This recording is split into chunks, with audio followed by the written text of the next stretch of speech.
Hi, so this is just some quick ways of envisaging how the Trout River Reserve at Farron Kelly could look. Working in combination with a number of different players at Birdwatch Ireland, obviously it'd be great to get them involved. I did a walkthrough with Dickie Combs recently to look at all the different birds that are living there already. So here you have the type of wooden sign that could go in, simple directional systems. Well, with Farron Kelly, there's just going to be one main walk going through. The idea that we want to do is then put in numerous boxes. Now, the person I spoke to in Birdwatch Ireland advised that with €3,000, we could fully add loads of different boxes for different types of birds, for owls, bats, finches, yellowtits, etc. If we come over here, then an alder tree, and it's a really beautiful bird box.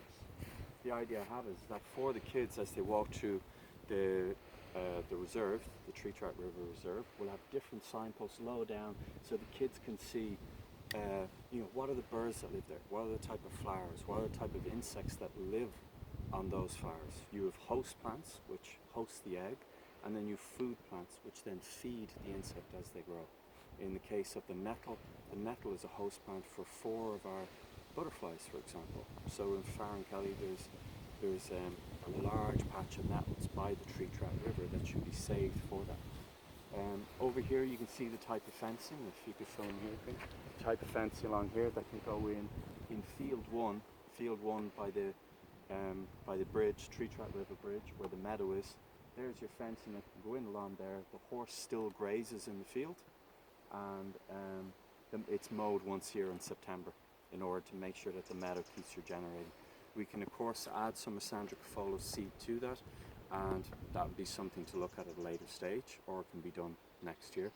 The handover to the council is that the council's in charge of just the path. No lighting should go in anywhere in the Trout River Reserve. It'll collapse the insect population because of nighttime exposure, which in turn it collapses the bat population, which feeds on nighttime feeding moths and insects. So the handover, this field here, would be minded by a group of people which I'm trying to put together called Guardians of the Trout River. And they are people who are going to look at the whole Trout River from source to sea, and to look at ways of protecting all the land either side of the river for 20 metres, if not more in certain cases. So if we imagine this is the field at the bridge at Trout River on the Kilcoole Road, this will be overseen by those people. The council will not need to get involved, it wouldn't be their job, and the funding for that project would come from the European Union Directive for Biodiversity and for the local heritage officer Deirdre Burns and relevant departments in the government. We know that funding is being made available now for biodiverse collapse, and this is going to be hopefully the single largest project to be put together for the rehabilitation of biodiversity within Greystones, connecting to Dalgany. If we come down here, you'll then see an example of some of the boxes that we could do with Birdwatch Ireland throughout the site. You have alder trees running all along the Trout stream, and then here you have these feed boxes here, food boxes. Birding is not my area. I'm more interested in looking at total biodiversity rehabilitation, whether that's insect, birds, protection of trees, etc. So this all looks really beautiful, and as mentioned, I went through this with a representative from Birdwatch Ireland. They mentioned that it will cost around €3,000 to put together this aspect of the forest at Farron Kelly. Okay, so just a quick shot of the field there, please. And then the fence running along.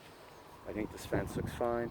And if we can take a quick shot of the ground here. Here you have a gravel ground that doesn't look like it's been supported all in the past years. It's probably the original one put down in 2007.